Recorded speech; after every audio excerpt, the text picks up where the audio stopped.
நண்பர்கள் அனைவருக்கும் வணக்கம். இன்னைக்கு நம்ம அந்த வீடியோல தமிழகத்தில் பல மாவட்டங்களில் கனமழைக்கு வாய்ப்பு இருப்பதாக தகவல் ஒன்று வெளியாகி இருக்கு. சோ அதை பத்தி தான் இப்ப நம்ம பார்க்க போறோம். தமிழகத்தில் மழை நிலவரம் தொடர்பாக சென்னை வானிலை ஆய்வு மையம் வெளியிட்டிருக்கக்கூடிய அறிவிப்பில் மன்னார் வளைகுடா பகுதிகளில் ஒரு வளிமண்டல கீழடுக்கு சுழற்சி நிலவுகிறது. மேலும் தெற்கு ஆந்திர கடலோர பகுதிகளை ஒட்டிய பகுதிகளில் ஒரு வளிமண்டல கீழடுக்கு சுழற்சி நிலவுகிறது. இதன் காரணமாக அக்டோபர் 31ஆம் தேதியன்று தமிழகத்தில் ஒரு சில இடங்களிலும் புதுவை மற்றும் காரைக்கால் பகுதிகளிலும் இடி மின்னலுடன் கூடிய லேசானது முதல் மிதமான மழை பெய்யக்கூடும். மேலும் திண்டுக்கல், மதுரை, திருச்சிராப்பள்ளி, கரூர், நாமக்கல், சேலம், ஈரோடு, தர்மபுரி, கிருஷ்ணகிரி, திருப்பத்தூர், வேலூர், திருவண்ணாமலை, கள்ளக்குறிச்சி, அரியலூர் மற்றும் பெரம்பலூர் ஆகிய மாவட்டங்களில் ஓரிரு இடங்களில் கனமழை பெய்ய வாய்ப்புள்ளது.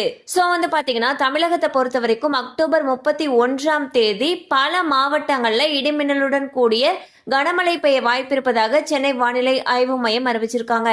கண்டிப்பா அந்த அப்டேட் உங்களுக்கு பயனுள்ளதா இருந்திருக்கும் நம்புறோம். மேலும் இது போல அப்டேட்ஸ் உங்களை உடனே ரீச் ஆகணும்னு நினைச்சீங்கன்னா நம்ம சேனலோட தொடர்ந்து இணைந்திருங்கள்.